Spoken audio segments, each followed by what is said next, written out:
A bank teller threw her ID on the floor, mocked her, humiliated her, thinking she was just another black woman who didn't belong. But within minutes, that same woman would reveal herself as the CEO behind a $2 billion deal, and the entire bank would come crashing to its knees. This isn't just about racism, it's about power, truth, and a reckoning caught on camera. Dear viewer, what you are about to witness is not just a story, it is a powerful testament to the quiet power and pursuit of justice in places most people ignore. If this is your first time here, I warmly invite you to share where you are watching in the comments below. And if stories like this move you, challenge you, or make you think, consider subscribing and clicking the bell icon. We share voices that deserve to be heard every day. Thank you for being here. Now let's get into the story. The desert sun blazed over downtown Scottsdale, Arizona, its relentless heat shimmering off the glass facade of Pinnacle Trust Bank. At 2:00 p.m. on a sweltering June afternoon in 2025, the air inside the bank was crisp, almost sterile, with a faint hum of classical music weaving through the cool marble lobby. Wealthy clients moved with practiced ease, their polished shoes clicking against the floor, their Rolexes glinting under fluorescent lights.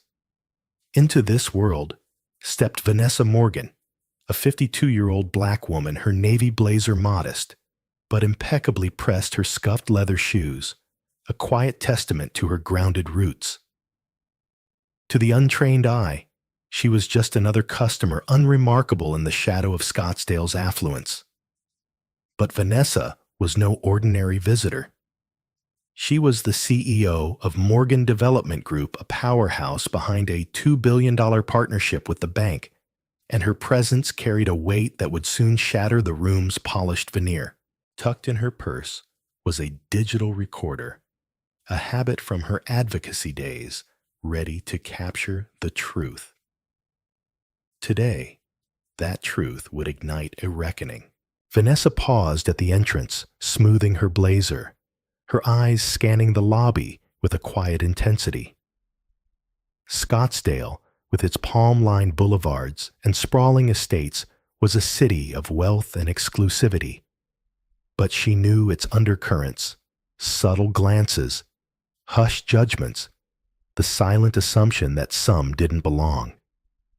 Her parents, civil rights activists who'd marched in Birmingham, had taught her to navigate such spaces, to carry dignity like armor. As CEO, she'd built a construction empire, yet chose modesty over flash, a deliberate test of character. Her recorder, a small device she'd used to document bias in boardrooms, was her shield, a silent promise to hold others accountable. She adjusted her purse, her heart steady but alert, and approached the teller station. Behind the counter stood Emily Harper, a white woman in her mid-30s, her blonde curls cascading over a pristine silk blouse, her name tag gleaming. Emily's eyes flicked up, catching Vanessa's plain attire, her brown skin, and dismissed her with a glance. She returned to her computer fingers, tapping as if Vanessa were invisible. Vanessa waited her patience, a deliberate choice, honed over years of being overlooked. "Good afternoon," she said, her voice calm but clear. "I'd like to deposit a check and review my account." Emily didn't look up. Seconds stretched the silence a blade. Finally, Emily sighed, her tone icy. "Do you have an appointment? We prioritize scheduled clients." Vanessa's jaw tightened, but her composure held. "I don't need an appointment for a deposit," she said. "I'm with Morgan Development Group."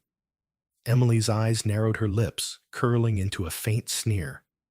"ID," she said, not a request, but a demand. Vanessa slid her driver's license across the counter, her fingers steady. Emily pinched it between her fingertips as if it were contaminated, scrutinized it, then with a flick of her wrist, tossed it onto the marble floor. The plastic clattered a sharp, deliberate sound that echoed through the lobby. Vanessa's heart lurched not from fear, but from a searing recognition. This wasn't a mistake, it was a message. The lobby froze. A businessman in a suit glanced up his coffee cup, pausing mid-sip. A young woman with a toddler frowned, her hand tightening on her stroller. No one spoke, but their eyes judged some with discomfort, others with quiet amusement. Vanessa bent slowly, retrieving her ID with a grace that belied the humiliation. Her parents' voices echoed in her mind. Stand tall, no matter who tries to push you down. She straightened her eyes, locking onto Emily's a silent challenge. Emily turned away, her smirk intact, as if Vanessa had ceased to exist. The recorder in Vanessa's purse hummed, capturing every second, a lifeline she'd wielded before in battles against bias. Emily's voice cut through the silence loud enough for the lobby to hear. "If that's all you can wait over there," she said, gesturing to a corner like she was dismissing a child. Vanessa didn't move. "I'd like to see the manager," she said, her tone unwavering. Emily laughed, a sharp, cruel sound. "The manager? For you." She leaned toward a colleague, muttering, "Some people think they can demand anything." The colleague, a young woman named Sarah Jenkins, smirked, her pastel nails tapping the reception desk. The lobby stirred. Whispers, averted gazes, a toddler's curious stare. Vanessa's recorder kept rolling, her resolve hardening. She thought of her daughter, a college student studying urban planning, who'd face this same world. She thought of her parents, beaten for demanding equality, their scars a map she followed. This wasn't just about a check. It was about every black woman dismissed, every identity discarded. Vanessa noticed a client feedback kiosk in the corner, its digital screen inviting comments. An idea sparked a platform to expose bias, to give voice to the silenced. Emily's sneer grew. "You're wasting my time," she said. "Go wait." But Vanessa stood firm, her presence a quiet rebellion. The camera above the counter watched, the recorder hummed, and the lobby held its breath. Emily thought she'd won, thought her cruelty would go unnoticed. But Vanessa Morgan was no ordinary woman. She was a CEO, a strategist, a daughter of fighters. In moments, her identity would be revealed, and Emily's career would crumble under the weight of her own prejudice. The $2 billion partnership hung in the balance, but Vanessa's dignity was unshakable. Dear reader, stay with us. This story of resilience and justice is just beginning, and its light will burn brighter than Scottsdale's sun. The sweltering Scottsdale sun beat down on Pinnacle Trust Bank, its harsh light filtering through towering glass windows, casting stark shadows across the marble lobby. At 2:05 p.m., the air inside was cool, but the atmosphere crackled with tension, a silent divide splitting the room. Vanessa Morgan, a 52-year-old black woman and CEO of Morgan Development Group, stood before the teller station, her navy blazer crisp, despite the slight tremble in her hand as she clutched her retrieved ID. Moments ago, teller Emily Harper had tossed it to the floor, a deliberate act of contempt that echoed through the lobby, branding Vanessa as unworthy in this bastion of wealth. Her digital recorder, tucked in her purse, hummed quietly, capturing every word, every glance.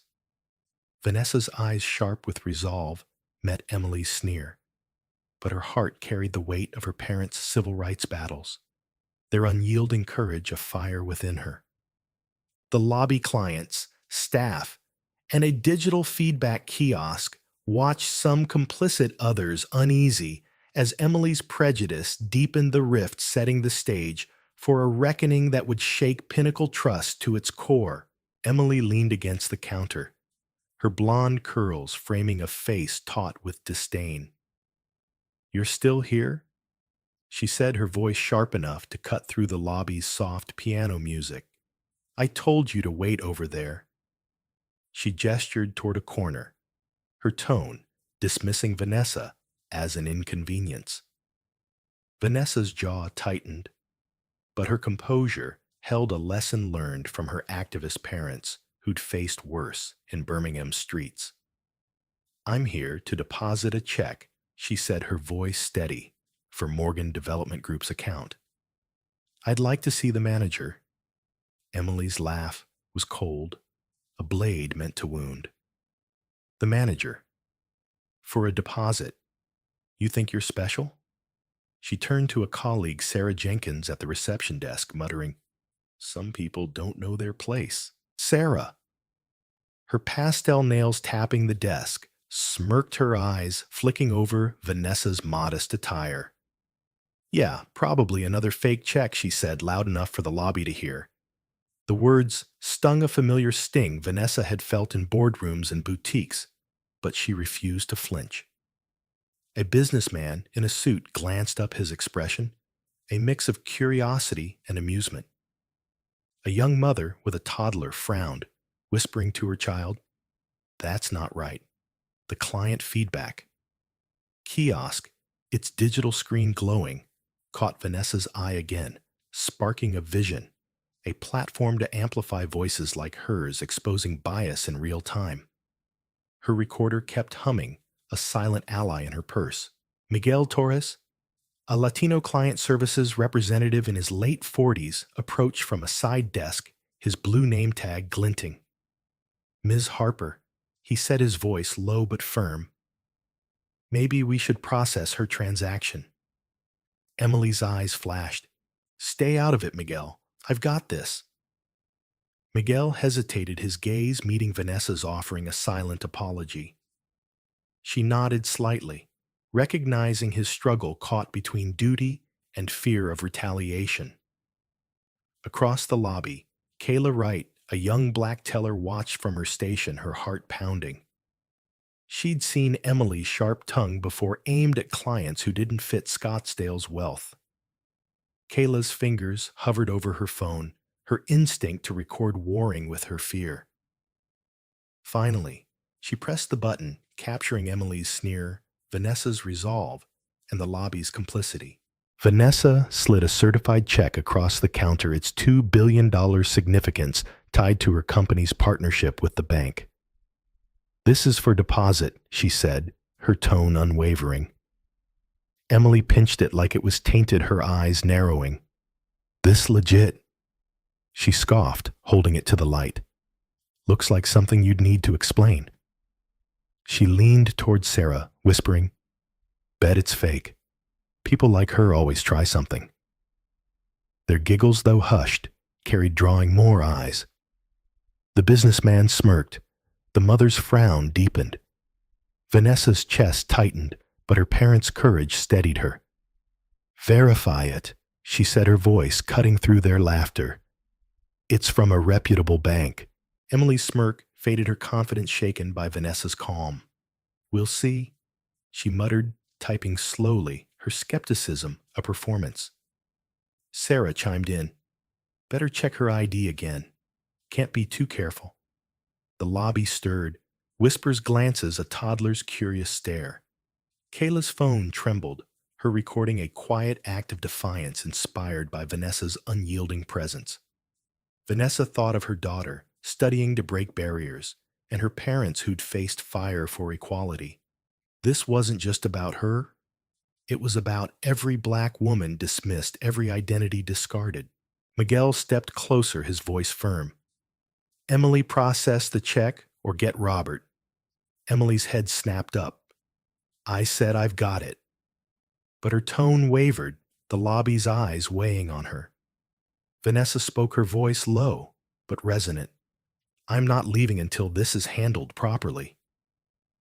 Emily's eyes narrowed, but she typed faster, the check's legitimacy dawning. The door to the manager's office opened, and Robert Vance, a white man in his 50s, emerged, his face annoyed. What's the holdup? He demanded, glancing at Vanessa with disdain. This check's questionable, Emily said, seizing her chance. She's not on the schedule. Robert's eyes roamed Vanessa's attire, his verdict swift. We can't process this without more proof. Try another bank. His words were a slap, echoing Emily's prejudice. Vanessa stood taller, her recorder capturing every syllable. I'm a partner in your $2 billion deal, she said, her voice steady. Robert scoffed, turning away. The lobby hushed Kayla's phone, still rolling, Miguel's eyes flashing with resolve. Vanessa's vision of a feedback platform burned brighter, a tool to end this silence. Emily thought she'd won, but Vanessa Morgan was no ordinary woman. In moments, her power would be revealed, and the bank's world would shift forever. The polished marble lobby of Pinnacle Trust Bank in Scottsdale, Arizona, shimmered under the harsh glare of fluorescent lights, but at 2:10 p.m. on that sweltering June afternoon in 2025, an electric tension gripped the room. Vanessa Morgan, a 52-year-old black woman and CEO of Morgan Development Group, stood resolute before the teller station, her navy blazer a quiet armor against the sting of humiliation. Moments ago, teller Emily Harper had tossed Vanessa's ID to the floor, her sneering dismissal. Some people don't know their place, echoing through the lobby, amplified by receptionist Sarah Jenkins's complicity and branch manager Robert Vance's curt rejection. Vanessa's digital recorder hidden in her purse captured every word, every glance, as did the bank's security cameras overhead. Her eyes sharp, with the resolve of her civil rights activist parents, held Emily's fading smirk, while her heart burned with a vision, a digital feedback platform to expose such bias. The lobby client staff, like Miguel Torres and Kayla Wright, and a silent witness named Catherine Reed, watched, sensing a shift. Vanessa's calm was a gathering storm, and now her voice would shake the foundations of Pinnacle Trust. Emily stood behind the counter, her blonde curls framing a face now tinged with unease, her earlier arrogance fraying under the weight of Vanessa's unyielding presence. You're still here, she snapped, her voice brittle. I told you, we can't process that check without proof. Vanessa's gaze didn't waver, her parents' courage a steady pulse. The proof is in your system, she said, her tone measured but firm. Check it.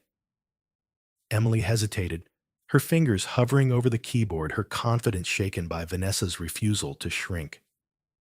Sarah, at the reception desk, shot a glance at Robert, who lingered near his office door, his annoyance palpable. She's wasting our time, Sarah muttered loud enough for the lobby to hear. The businessman in the suit smirked, but the young mother with a toddler frowned, whispering, This isn't right. Miguel Torres, the Latino client services representative, stepped forward, his blue name tag catching the light. Ms. Harper, verify the check, he said, his voice steady but urgent. Or get Ms. Bennett. Emily's eyes flashed. Stay out of it, Miguel. But Miguel held his ground, his gaze meeting Vanessa's, offering silent support. Kayla Wright, the young black teller, clutched her phone, her recording still running, her heart pounding, with a mix of fear and resolve. Vanessa's presence, her calm, her defiance, echoed her grandmother's stories of facing prejudice in Mississippi. Kayla's footage was her stand, a tribute to Vanessa's strength. Vanessa reached into her purse, pulling out a sleek business card embossed with Morgan Development Group's logo. This is for your manager, she said, sliding it across the counter. Emily scoffed, but her hand trembled as she picked it up, her eyes scanning the text. Vanessa Morgan, CEO. Her smirk vanished, her face paling. CEO, she whispered, her voice cracking. Vanessa nodded, her voice low but resonant. Of the company behind your $2 billion partnership. The lobby hushed the businessman's coffee cup, pausing midair, the mother's eyes widening. Kayla's phone steadied, capturing the moment. Catherine Reed, a middle-aged white client in a power suit, rose from her seat, her planner snapping shut. "Ms. Morgan?" she said, her voice warm but firm, crossing the lobby. "I didn't expect to see you here." Emily's head snapped up, her breath catching. "You know her." Catherine's gaze was cool. "Everyone in finance knows Vanessa Morgan. She's the backbone of Pinnacle's biggest deal." The words landed like a thunderclap, shattering Emily's illusion of control. Robert Vance stepped forward, his face ashen. "Ms. Morgan? I I didn't realize," he stammered, taking the card from Emily's trembling hand. Vanessa's eyes locked on his. "You didn't ask," she said, her voice a quiet verdict. "You assumed." Miguel's jaw tightened, his respect for Vanessa deepening. Kayla's recording captured Emily's panic, Sarah's silence, and Robert's faltering authority. Vanessa spoke, her voice cutting through the tension. "Kayla," she said, turning to the young teller, "share your truth. It's powerful." Kayla's eyes widened, her fear giving way to purpose. She nodded, her fingers ready to upload the footage. Vanessa's vision of a feedback platform burned brighter, a tool to amplify voices like Kayla's, to end the silence of complicity. Robert clutched the card, his voice shaky. "I'll get Ms. Bennett." He hurried to his office, dialing Laura Bennett, the regional vice president. Emily stood frozen, her earlier sneers replaced by dread. Sarah's pastel nails stopped tapping, her indifference crumbling. The lobby stirred. Whispers, gasps, the toddler pointing at Vanessa with innocent awe. Catherine returned to her seat, her nod to Vanessa, one of quiet solidarity. Vanessa stood tall, her recorder humming her parents' legacy, a shield. She thought of her daughter, studying to break barriers, and the countless others dismissed by prejudice. This wasn't just about her, it was about them. Laura Bennett's name echoed in Robert's call, a promise of reckoning. Emily's face drained of color, her hands trembling. "I didn't know," she whispered, but Vanessa's gaze silenced her. "You didn't need to know who I was to treat me like a person," she said, her words a gavel striking the room. The cameras rolled Kayla's footage, poised to spread, and the $2 billion partnership hung in the balance. Vanessa's voice had shaken the lobby, exposing its flaws. In moments, Laura would arrive, and Emily's world would collapse. But for Vanessa, this was more than a victory. It was a spark, a call to rebuild trust. Dear reader, the truth is rising, and its light will outshine Scottsdale's sun. The polished marble lobby of Pinnacle Trust Bank in Scottsdale, Arizona, stood frozen at 2:15 p.m. on that sweltering June afternoon in 2025, the air thick with the aftershock of Vanessa Morgan's revelation. A 52-year-old black woman and CEO of Morgan Development Group, Vanessa, had unmasked her identity as the linchpin of a $2 billion partnership, shattering the arrogance of teller Emily Harper, who'd thrown her ID to the floor. Receptionist Sarah Jenkins's complicity and branch manager Robert Vance's dismissal had fueled the humiliation. But Vanessa's calm resolve, backed by her digital recorder, and Kayla Wright's phone footage had turned the tide. Client Catherine Reed's validation and the call to Regional Vice President Laura Bennett had sealed Emily's fate. Now, as the lobby client staff like Miguel Torres and the silent client feedback kiosk awaited Laura's arrival, Vanessa stood tall, her parents' civil rights legacy a beacon. The price of prejudice was about to be paid, and the consequences would ripple far beyond this sunlit room. Laura Bennett strode into the lobby minutes later, her tailored suit and steely gaze commanding attention. A white woman in her late 40s, She was a force in Pinnacle Trust's hierarchy, her presence signaling the gravity of the moment. Her eyes swept the room, landing on Vanessa with immediate recognition. "Ms. Morgan," she said, her voice warm but edged with urgency. "I'm deeply sorry you're here under these circumstances." Vanessa nodded, her blazer crisp, despite the ordeal, her recorder still humming. "Thank you, Ms. Bennett," she said, her tone measured. "But this isn't about apologies. It's about accountability." Laura's jaw tightened, her gaze shifting to Robert, who stood pale and rigid, clutching Vanessa's business card like a lifeline. Laura turned to Emily, whose blonde curls now clung to her sweat-dampened forehead. "Ms. Harper," she said, her voice cold. "Explain yourself." Emily stammered, her earlier sneer gone. I I didn't know who she was," she said, her voice cracking. "The check looked suspicious." Laura's eyes narrowed. "You threw her ID on the floor. That's not procedure, that's prejudice." She gestured to Robert. "And you dismissed a $2 billion partner without verifying her credentials." Why? Robert's voice faltered. "I thought we needed more proof." Laura's silence was a verdict heavier than any words. "Kayla Wright." The young black teller stepped forward, her phone trembling in her hand. "Mrs. Bennett," she said, her voice steady despite her nerves, "I recorded it. Everything." Vanessa's earlier words, "Share your truth," echoed in Kayla's mind, a call to courage rooted in her grandmother's tales of resisting bias. Laura took the phone, her expression grim, as she played the footage. The lobby watched in silence as Emily's contempt, Sarah's smirk, and Robert's dismissal unfolded on the screen, each frame a damning testament. The businessman in the suit looked away, ashamed. The young mother with a toddler nodded her eyes on Vanessa, a quiet ally. Laura handed the phone back to Kayla, her voice low but resolute. "Thank you, Ms. Wright. This changes everything." She turned to Emily, her tone final.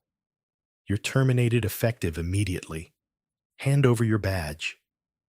Emily's face crumpled, tears streaking her makeup, but she complied, her hands shaking as she unclipped her name tag. Laura faced Sarah next. "Ms. Jenkins, you're suspended pending review. Report to HR." Sarah's pastel nails froze, her indifference replaced by panic. Robert, his authority eroded, was ordered to remain in his office under investigation.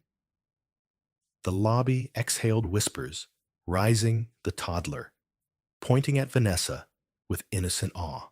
Vanessa's gaze softened on Kayla, a proud nod acknowledging her bravery. "You did right," she said, her voice warm. Kayla's eyes glistened, her resolve solidified. Vanessa turned to Laura, her vision clear. "This isn't just about them," she said. "Your bank's culture enabled this. I propose a fair banking alliance, a coalition of businesses to enforce equitable practices across the industry." Laura's eyes widened, the idea striking a chord. "That's bold, Ms. Morgan," she said. "I'll present it to the board." The client feedback kiosk glowed faintly, Vanessa's earlier dream of a digital platform to expose bias now merging with this grander alliance. The lobby's dynamic shifted.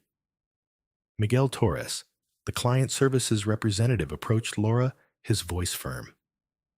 "I saw it all. I'll testify if needed." His nod to Vanessa was one of respect. His earlier hesitation, a lesson learned. Catherine Reed, the journalist client, jotted notes, her story already taking shape. CEO. Humiliated sparks banking reform. The businessman chastened, whispered an apology to the mother who smiled softly. The toddler's giggle broke the tension, a reminder of innocence in a flawed world. Vanessa's recorder, still active, captured the moment, a testament to truth's quiet power.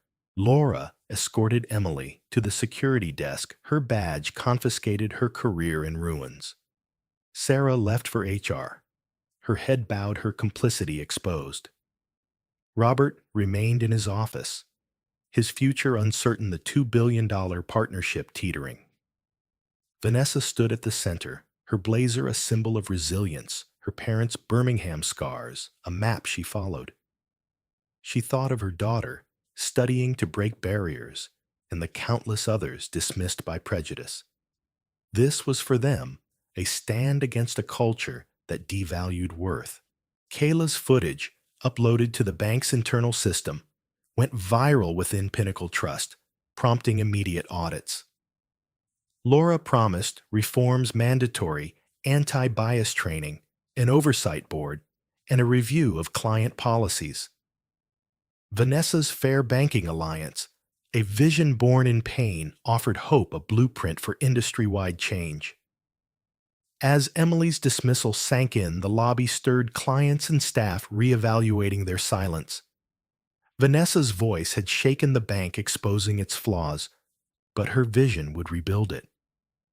The cameras kept rolling, Kayla's courage sparked a promotion, and the partnership's fate hung in the balance. Dear reader, the price of prejudice is steep, but Vanessa's legacy is rising, a light that will reshape Scottsdale's future. The desert sunset bathed Scottsdale, Arizona, in hues of amber and rose, casting a warm glow over the community center, where a crowd gathered 6 months after a pivotal afternoon at Pinnacle Trust Bank. Vanessa Morgan, a 52-year-old Black woman and CEO of Morgan Development Group, stood at a podium, her navy blazer replaced by a tailored crimson dress, her eyes radiant with purpose.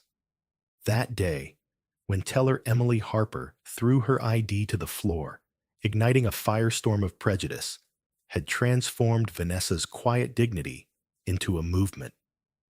Her $2 billion partnership had teetered, but her Fair Banking Alliance and the courage of Kayla Wright, Miguel Torres, and client Catherine Reed had reshaped the bank and beyond. Now speaking at the Scottsdale Business Summit, Vanessa's voice carried a question that would echo through time. What if we trusted everyone's worth from the first moment? The dawn of a new era was breaking, and Vanessa was its architect. Emily's firing, Sarah Jenkins's suspension, and Robert Vance's demotion had sent shockwaves. But Pinnacle Trust's reforms, mandatory anti-bias training and oversight board set a new standard. Emily, humbled, now volunteered at an equity nonprofit, confronting her bias through service. Sarah enrolled in diversity workshops, vowing to rebuild trust. Robert, reassigned to a clerical role, mentored minority entrepreneurs, atoning through action. Kayla, promoted to lead teller, led internal diversity sessions, her footage, a catalyst for change. Miguel's testimony earned him respect, his allyship a model for others. The Fair Banking Alliance, Vanessa's brainchild, united businesses nationwide, enforcing equitable practices and amplifying client voices through digital platforms inspired by the bank's client feedback kiosk. At the summit, Vanessa shared her story, her voice steady but rich with emotion. I stood humiliated, but I refused to be silenced, she said. Trust isn't earned by wealth, it's owed to every soul.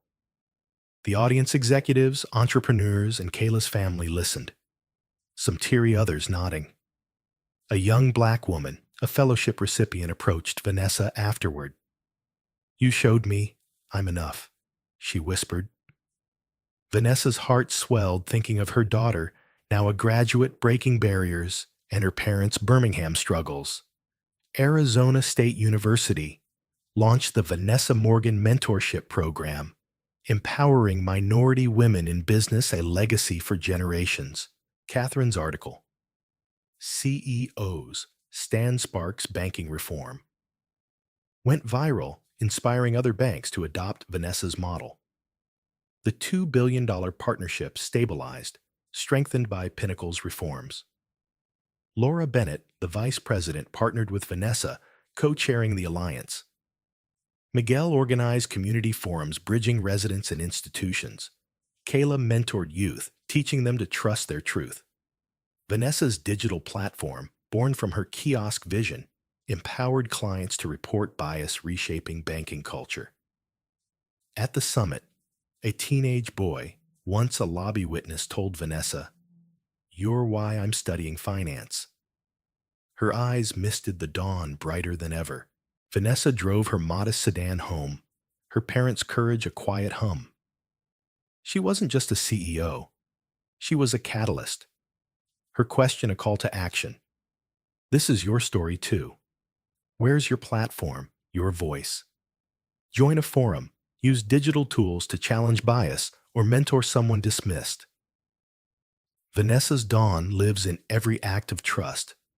Subscribe to our channel, share this story, and let's build a world where worth shines from the first glance, lighting the way for all. Vanessa Morgan's journey began with a quiet step into a bank lobby and ended with a thunderous shift in a nationwide industry. Her experience at Pinnacle Trust Bank wasn't just a confrontation with prejudice, it was a spark that illuminated the unseen and the unspoken. When a bank teller tossed her ID to the floor, assuming she was insignificant, Vanessa didn't respond with rage. She responded with truth. And that truth unraveled the facade of a polished institution, exposing the hidden rot of bias and systemic disregard. Her refusal to shrink under scrutiny, her insistence on being treated with the dignity she had earned, echoed beyond that Scottsdale lobby. As CEO of Morgan Development Group, she could have easily walked away, withdrawn her $2 billion partnership, and let the bank crumble. But Vanessa chose a different path: transformation over vengeance, education over condemnation. With the support of allies like Kayla Wright and Miguel Torres, and under the eyes of a nation captivated by Kayla's viral footage, Vanessa didn't just stand up for herself, she stood up for everyone who had ever been dismissed for simply existing.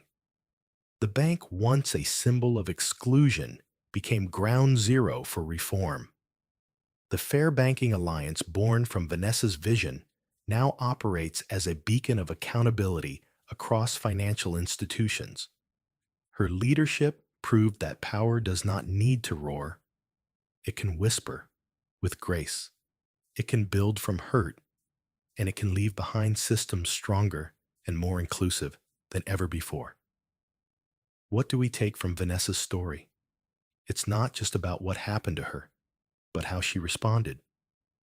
We are reminded that true strength lies in resilience, that a single moment of disrespect can become a global catalyst when met with courage, and that silence, when met with resolve, can birth powerful echoes of change.